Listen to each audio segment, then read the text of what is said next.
Сәлем баршаңызға. Төреғали іштен тынып жүр. Мөлдір Әуелбекова істі болған Төреғалиге қатысты пікір білдірді. Оны бастамас бұрын каналға тіркеліп лайк басып комментарий жазуды ұмытпаңыздар достар. Төреғали іштен тынып жүр. Мөлдір Әуелбекова істі болған Төреғалиға қатысты пікір білдірді.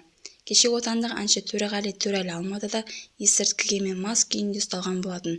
Кейінірек әнші 20 тәулікке қамауға алынып, 7 жыл мерзімге көлік жүргізу құқығынан айырылды. Бұл оқиғаға байланысты Мөлдір Әуелбекова Instagram желісінде оқырманның сауалына жауап берген.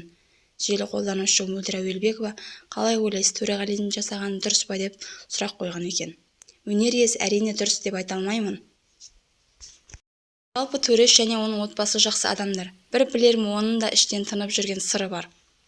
Кейбіреулер желіге ауыр сөз жазарда ойланса екен. Анасы оқиды ғой, анасына өте ауыр болады. Аналар жыламаса екен деп жазды Мөлдір Әуелбекова Instagram парақшасында. Соңына дейін тыңдағандарыңызға рахмет. Лайк басып, комментарий жазып, каналға тіркеліп, қоңырау белгісін басуды ұмытпаңыздар.